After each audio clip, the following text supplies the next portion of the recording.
question. The United States reaching out to Narendra Modi. Is Gujarat 2002 no longer an issue in election 2014? That's the big question that we're raising at the moment. Joining me now, Nirmala Sitharaman, the BJP spokesperson, C.R.Kesavan, the Congress spokesperson, Shabnam Hashmi, social activist who's been taking on a campaign against Narendra Modi in Gujarat, K.C. Singh, former diplomat, and Vinod Mehta, editorial chairman of the Outlook Group.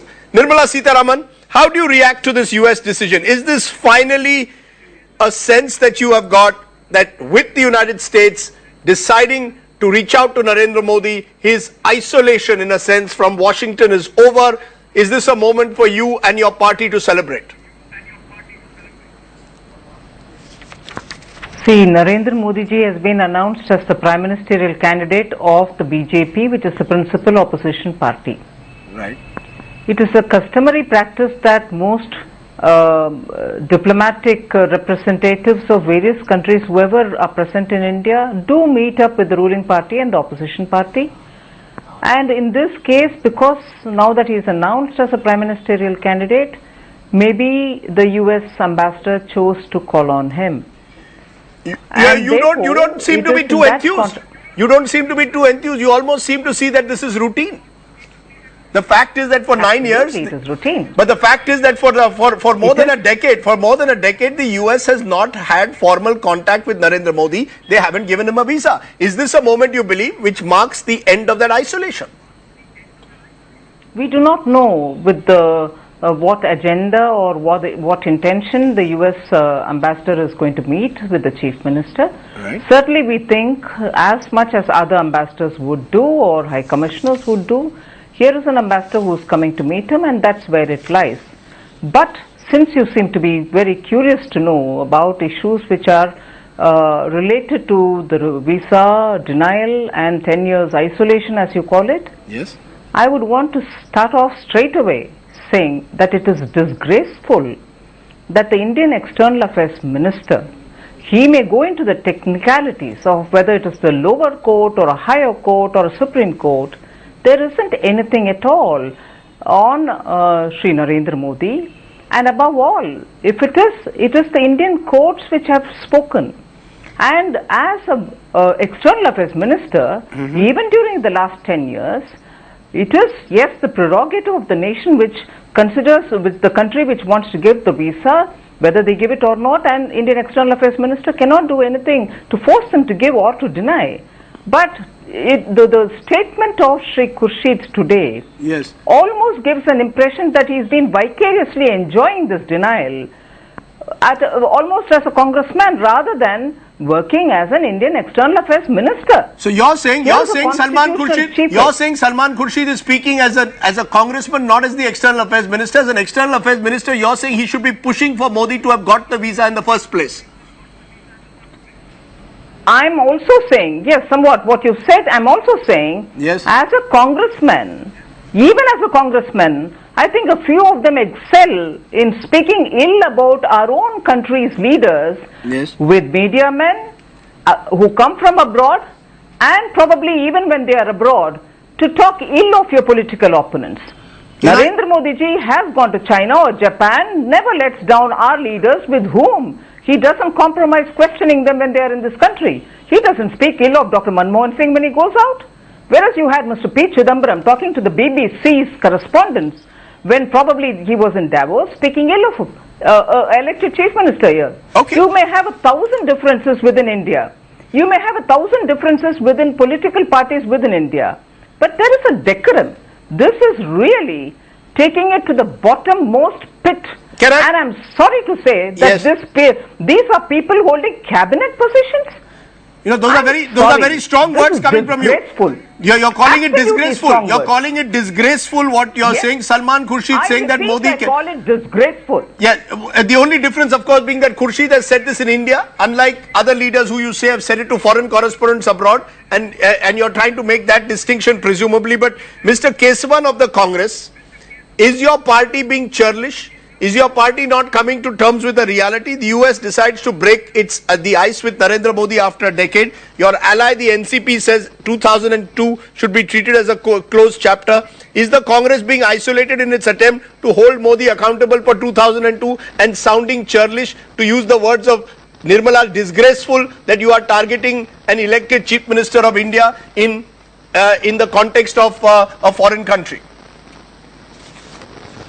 Rajdeep, I'll come back to Nirmala Sitharamanji's then focus on that. First, to begin with, focus on that, because she has used the word, she has used very strong words against your minister. She's called your minister's behavior disgraceful. I'm coming to that, but please let me start off here by saying there is a big brouhaha. Too much is being made into this 9-year hiatus of people not having contact with Narendra Modi ji. Let me just say one thing. In 2013, March 28th, a Congress delegation from America represented by congressmen and women met Mr. Narendra Modi ji. So this is not something which is happening new. But I think more importantly, what you have to keep in mind is there is a very important body in America. It's an official body which advises the President of America and the Secretary of State. It's called the UN Commission of International Religious Freedom. The Vice Chairperson, Dr. Katrina Lantos Sweat, in January 2014 has categorically said, when this issue was raised, this is just a month before, she said terrible things have happened under the leadership of Narendra Modi in Gujarat, and they said grave doubts exist and hang over the head of his role in this, Gujarat riots. This was said by a very, very senior official. So when, this meeting happens here, this is as it's being touted, it's not the first meeting. But Congress delegation has met him, but the real issue is about the visa. So, when Nancy Paul meets her, these things will be factored in. And we should not forget, not just the official government position, even when it happened in the Wharton School and University of Pennsylvania, the students and the faculty protested, and even a video conferencing was cancelled. So can I get Nirmala ji to respond? The government, but let me come back to Nirmala. Yes. Respond to the charge that your government has deliberately singled out Narendra Modi even in international fora. No, this is, and we talked about the Supreme Court. I'm coming back here. The amicus curiae made such a strong observation that can't be dismissed away. The amicus curiae's observation came because the Supreme Court wanted it. Now the trial court, you can't question the legislative process of this country, sir. There is a trial court, it goes to the High Court, it goes to the Supreme Court. I don't want to get into Maya Kodnani's case here and how she was convicted, for life imprisonment here. But let's come back to the issue here. It's not the question of whether the US is going to give a visa to Narendra Modi. It's the question of whether the people of India will give a visa to Mr. Narendra Modi to represent our country. And I think the answer is a definitive no. No, that's the question. That's the question. Hold on. Are you, let's be honest. Just a minute now, Mr. Kesavan. You are saying that the people of India will decide whether they want to give a visa to Narendra Modi. Presumably what you are saying is, if the people of India then decide that Mr. Modi is to be their prime ministerial candidate, then it doesn't matter what Washington does or says. The critical question is in India. But Nirmala Sitharaman, you wanted to respond to what you heard from Mr. Kesavan, that there are still dissenting voices even in the US who still at the highest official level still have criticism of the way he handled 2002. To that extent, 2002 still impinges even in 2014. I just want to repeat how the Congress party, without even thinking about what they are speaking, go about telling us things as though they are the final word.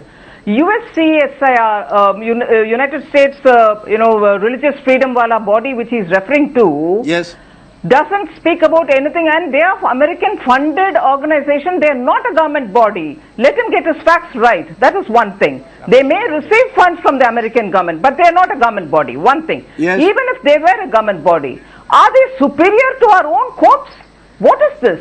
I mean, are we trying to say, just as some NGOs, even at the case where pending in the SIT was collecting information as per the Supreme Court's order, went seeking justice from the international court, as though the Indian courts cannot deliver justice. Similar is the Congress spokesperson's approach, saying, oh, court, the body which takes care of religious freedom. I'm sorry, these kind of references undermine our own institutions. And the respect that the congressmen have for our own institutions comes out very clearly. One thing. Second, he's talking about the legislative and legal process. I'm not sure what he referred to. If he's talking about the people of India, not giving a mandate for Modi, I'm sorry. 2002, 2007 and 2012, people of Gujarat have voted for him. If at all you want to have public mandate as a, criteria, other than the court and the court giving a clean sheet, are the people of Gujarat not Indian citizens?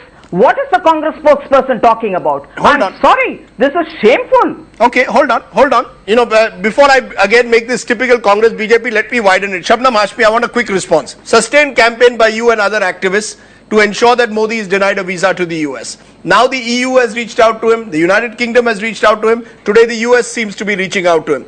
Do you accept that as Modi's political stars rise, your voice is getting less traction compared to what it was a decade ago? Increasingly, for many, 2002 is a distant memory. The US has decided he could well be India's next Prime Minister. We need to deal with it. Well, the US ambassador is meeting Mr. Modi around the Valentine's Day, which is surely a signal of what kind of message they are taking to him. Yes, what you are saying, that the saner voices in this country are getting drowned. The saner voices which are resisting an authoritarian and dictator like man who is Mr. Narendra Modi. You feel marginalized today? You feel that your voice is getting marginalized? Yes, the voices are getting marginalized, and there are no two opinions about it, because the national consciousness is moving towards the right, and the authoritarian character of Mr. Narendra Modi is taking over the I'll come to that point. I'll come to whether he's authoritarian and your criticism of him. But Vinod Mehta, it appears that the clean chit given by the SIT and by a lower court, trial court in Ahmedabad, is now being used in a sense to vindicate Mr. Modi. To that extent, is 2002 politically irrelevant? What the United States is doing today, maybe in a sense other countries will do tomorrow. Maybe this country will also vindicate Mr. Modi if they elect him. Do you believe his vindication lies in what happens in this country in 2014, or does it lie in the US giving him a visa? Do you believe 2002 no longer issue? Rajdeep. Yes, go ahead. Rajdeep, can I just make a small comment on this visa question? It's very important. Please go ahead. You see, there should be some euphoria in the BJP and amongst Narendra Modi at what the US has done. But I think they should remember that the US did it at the last minute. The European Union and Britain did it about 2 years ago. So America waited till the last minute to recognize Mr. Modi. Secondly, Mr. Modi will still find it difficult to go to Britain because he might get arrested there. If you remember, two British citizens were killed in the Gujarat riots. They have filed cases in Britain, and the lawyer has said that if Mr. Modi steps on British soil, he will be arrested. Yes. And in 2005, Mr. Modi was supposed to go to Britain. When he heard about this kind of arrest, he cancelled his trip. So this is one factor. Now, as far as this question of the resonance of 2002 riots, of course they are becoming less and less important for the people of India, because there is some kind of 2002 fatigue. We seem to be going around in circles. And Mr. Modi is like a cat with 9 lives. He gets off at every stage. And I think the conclusion that most people are drawing is the fact that perhaps Mr. Modi did not have anything to do with the riots. So there's no question that Mr. Modi is benefiting from the fact that the Supreme Court and the trial court, etc., are not able to pin him down. He's not. But Rajdeep, one last point: if Mr. Salman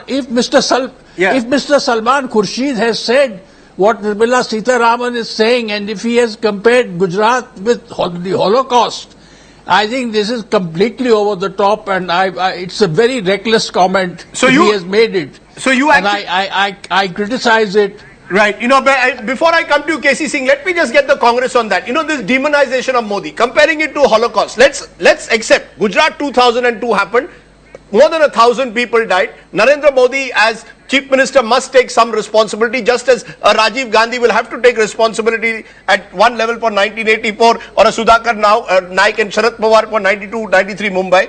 But to liken it to the Holocaust, to demonize Modi permanently, is that not subject to the law of diminishing returns?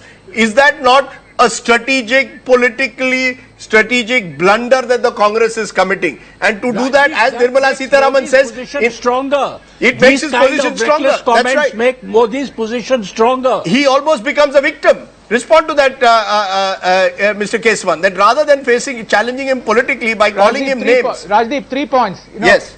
Quickly. Rajdeep, 3 points. This is what the people of India are facing here. You can't shout out the truth by using an aggressive posture. The International Religious Freedom is a federal commission where the commissioner is appointed by the President of America. Please let them check the facts. You can't digress from the fact here. Please check it. Coming back to the elections of 2002 and 2007 in Gujarat. What happened in Gujarat was soundly rejected by what happened in India. UPA won. Please keep that in mind. More importantly, fundamental difference, if you permit me, I just want to say here. On one side, we have the Congress party with the values bequeathed to us by our founding fathers. You bring unity by celebrating diversity. On the other hand, antithesis to the idea of the values of our founding fathers. BJP and RSS who says bring in unity by imposing uniformity. Mr. Kesavan, Mr. Kesavan, you're not answering my question. Let me make one point. Mr. Kesavan, you're not answering my question, which is the demonization of Narendra Modi is subject to the law of diminishing returns. Do you concede that or not? That is not enough. You cannot. Not at all. Let me make one point. Please, sir. Permit me. Yes. Let me make one point. I'll just give you one example if you permit me, because the BJP person had her time. Please give me 1 minute. See, you take a classic case which came up to the Supreme Court in 2008 when it came to implementing, pre-matriculation scholarships for minority students. Simple scheme, wonderful scheme for all the 5, minority, community students. Yes. What happens? The whole country implements it, and it had a clause where annual earnings should be under 1 lakh and they should show good marks. Only Gujarat didn't implement that. Nobody is saying you can't fight him politically to liken it to the Holocaust. To liken it to the Holocaust. To liken Gujarat 2002 to the Holocaust as a minister or to go as Mr. The verdict is, sir, let us not make it about Mr. Salman Khurshid today. The issue is about Mr. Modi. The Supreme Court put their foot down in May 6 saying they should implement this. Why are they having this selective amnesia when it comes to the minority people of India? And let me ask you one question. And the argument by the Gujarat government was, we don't want to give minority scholarships because this is a reflection of what happened in Gujarat. This is targeting. They said we don't want to do it because let them be treated economically equal. Mr. Kesavan, you are giving your arguments, but you are not responding whether it's subject to the law of diminishing returns. I'll come back to you. No, hold on. Rajdeep. Yes, Nirmala ji. Pointed questions for Mr. To the Congress spokesperson. Yes. I want to ask if he's so worried about, riots and, the political responsibility and everything else. Mrs. Indira Gandhi is answerable for what happened in Delhi. 3,000 Muslims died there. She held election within a week. Till today, that report has not been tabled in Assam's assembly. What is the Congress doing about it? Last 10 years they've been in power there. Can I come back to the US? Yes, 1 minute. Just I'll finish it. Yes. The question is, you talk about the, Religious Freedom Wala Council, federal funded one. You should get your facts corrected and all that. Then let me ask you. A summon has been issued to Mrs. Sonia Gandhi for shielding and protecting people who went on rampage, killed people. Please. Now, if you really think of courts abroad are all that very, very important, then what kind of recommendation would you make for Mrs. Sonia Gandhi? No, hold on. Now, before I let Mr. Kesavan reply, I want to bring in KC Singh on the simple point. Back to the United States. Is what we have seen today, the US now formally asking a meeting with Narendra Modi, the ambassador going to meet him on Thursday, a sign of US pragmatism? That in diplomacy, ultimately countries look at their national interests, and it's the national interest of the United States today to look at Narendra Modi as a potential prime ministerial candidate. Therefore, what was seen at one level over the last decade as some kind of an ideological human rights debate is now in the national interest sphere, where the United States has decided dealing with Modi is the way forward. Thank you, Rajdeep. Finally, I can have a say. Yes, I agree with you. This was inevitable. It was bound to happen, and I don't see why there was anxiety shown by BJP in the past. In any case, it's very sad that we are making an issue which should remain a domestic issue into an international problem, and therefore letting the Americans decide for us who is or isn't acceptable, because the Americans are known to apply these principles differentially. If they were going by human rights rules applied universally, how would any Chinese president ever get a visa because of what happens in Tibet or the Uyghurs? In fact, there is a Spanish court today which is prosecuting 2 former presidents of China, but the Americans merrily give them the visa. And similarly, when was a visa denied to anyone who was named in case of the Sikh killings in Delhi or the riots in Maharashtra? So let's not universalize it. Let's not use the Americans to score points. They will act as their interests dictate. And therefore, human protection of human rights is only a cover. We can also have Indian courts go into American actions in Afghanistan or the killings there. Are you saying that our government should have worked overtime to ensure that Narendra Modi got a visa in this decade, or our government used human rights activists, used perhaps interest groups on Capitol Hill to target Narendra Modi? Is that what you're saying? And thereby we played into US hands? No. No, I am saying that this is a double-edged sword, and Congress should be very careful when wielding it, and BJP also should be careful when defending with it. Let this be an issue that is settled domestically. Let's not look for character certificates from Americans, or one side feeling very happy a visa is denied, or the other side feeling very despondent that the visa is now going to be given, because the Americans will give it in terms of their interests. Let's look at the issue in terms of what our courts say, what our people decide in India, and government of India. I would have preferred if the Congress and particularly the minister had not jumped into this, and certainly the words he has used are definitely avoidable. You make a good point. Character certificates. Shabnam Hashmi, many activists like yourself believed that if you could not win the battle against Modi here, one battle was to be fought in the courts, the other battle was to be fought in Capitol Hill. That somehow you had to prevent Narendra Modi from getting a visa to go to the United States, because that would be a character certificate for Narendra Modi. How true is that? That activists believed that this was an important part of your plank against Narendra Modi. And to that extent, did you willy-nilly allow this issue to get internationalized? Did you willy-nilly allow the demonization of Modi? No, I don't think that we have a role to any role in making Modi, a demon. The thing is that there is reality which exists. Whether you like it or not, 2002 is not going to leave Mr. Modi, whether it is inside India, whether it is outside India. And 2002 is just the beginning of his journey, which begins from 2002. Are you saying that 2002 will never leave Mr. Modi, irrespective of what the courts of this country decide? At the moment it's trial court, it will go to a higher court, it may go to the Supreme Court. Are you saying that till that judicial process is exhausted, Narendra Modi cannot be rid of the taint of 2002? One, that the judicial process is not exhausted, yes, as of now. Second, there have been many other dictators who have been tried after they have gone out of power, because while they were in power it was not possible. Everything was tried, still nothing happened to them. Let me finish that. Yes. I am saying that Modi's journey starts from 2002, and the last 12 years have on the ground displayed how he has demolished every democratic institution. Did you actively lobby against Modi to ensure that he didn't get a visa? Was that a critical element of your strategy to isolate Narendra Modi? There are groups. There is a whole group which is called Coalition Against Genocide, which is a diaspora group in the US, which lobbied for it, and they did, whenever they required our help, they did contact us. Yes, we did. Okay, you did. Vinod Mehta, do you believe in hindsight that was a mistake for the Shabnam Hashmis of the world to lobby actively with Capitol Hill to deny Narendra Modi a visa? Do you believe that was the wrong step? As it is already said, there is a commission on international religious freedom. There is a commission, but Indian activists did pitch and did present their case to them. Well, the commission goes to all the countries and meets the activists. Okay. Similarly, it met the Indian activists also and found the ground situation. Yeah, Vinod Mehta, go ahead, then I'll come to you, Nirmal. Yes, Vinod. No, ma'am, just a minute. Rajiv, Shabnam Hashmi probably... Well, yeah, let Vinod speak and then Nirmala. Yes, Vinod.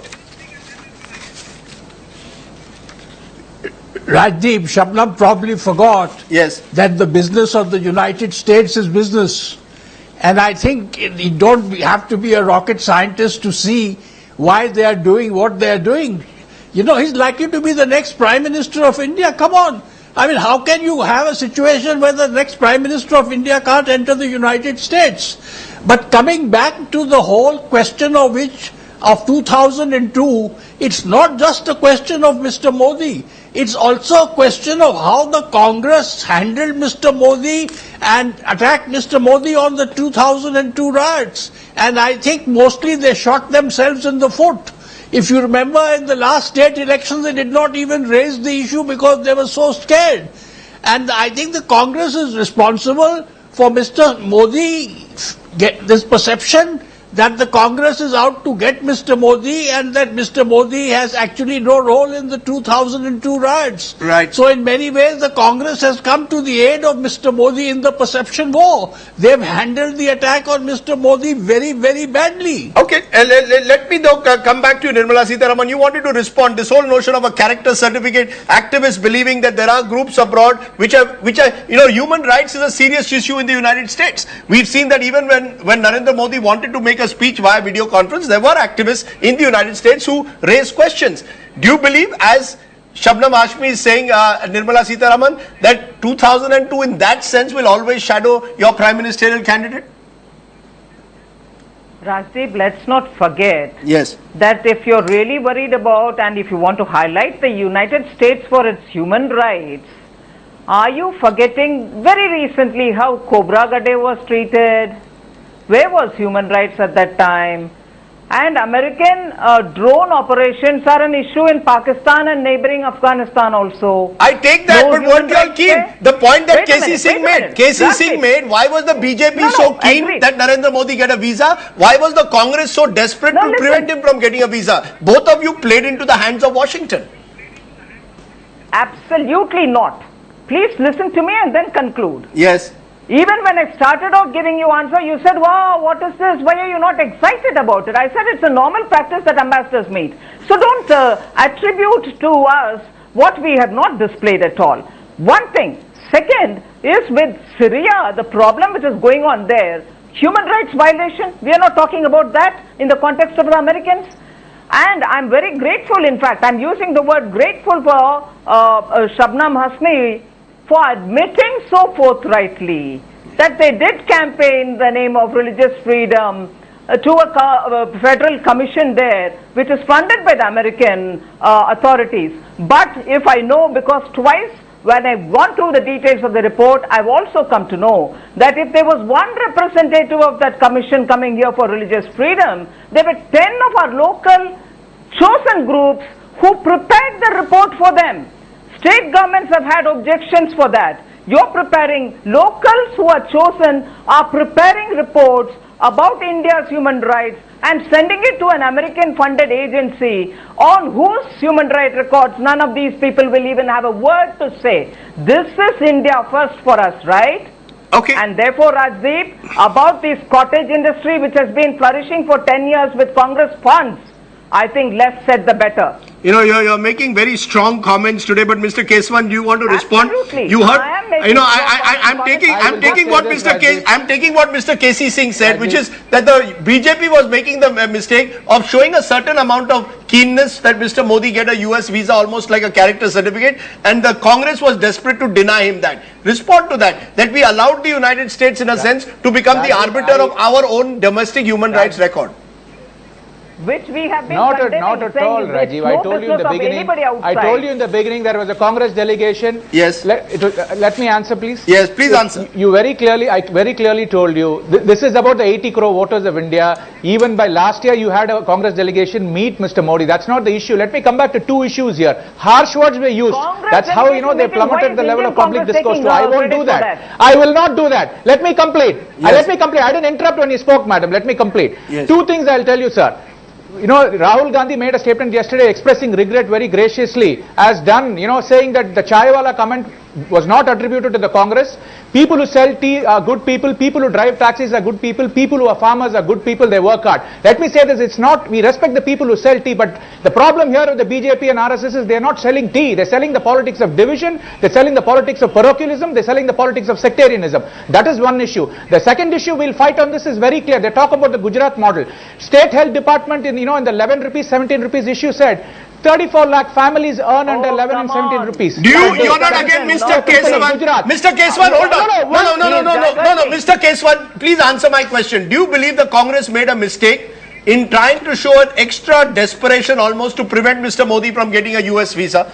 I just want to know that.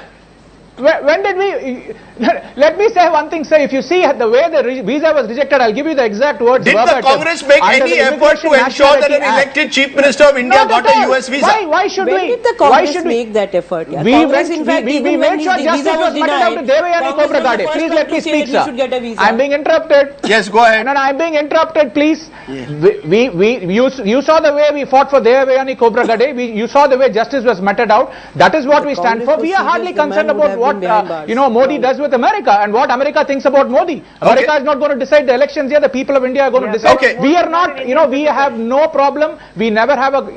Okay, you made your point. You made your point. Shabnam, you wanted to make a quick point before I end with Casey. You wanted to make a quick point on the Congress thing. Well, was the Congress also, just like activists, was the Congress extra keen to prevent Modi from getting a character certificate from Washington? I remember the first time Modi was denied a visa, there was an official statement by the government saying that as a elected chief minister he should have got the visa. That was telecast on everything. I think if the Congress was serious about taking on Modi in 2004 when UPA 1 came to power, there was enough evidence, there is enough evidence. They could have prosecuted him and he would have been behind bars and not roaming out freely like he is now. I'm going to give the final word. Those are all very strong words, of course, that are coming in. But at the moment, the fact is, K.C. Singh, Narendra Modi at the moment is front runner to be the next Prime Minister of India. Do you therefore believe that this tag of him having been the Chief Minister when Gujarat 2002 happened will no longer affect him? Should he become the Prime Minister, will it in any way affect his equations with Western powers, particularly Washington?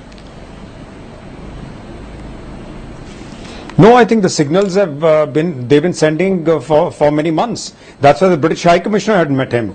And in fact, the US Ambassador would have met him even earlier, were it not for the Khobragade incident. They were trying to engineer something in Delhi which didn't work out. Therefore, it's only inevitable. That's why I've always maintained that in a situation like this, wait till you become the Prime Minister. As I said, which Chinese president has ever been denied a visa by the Americans?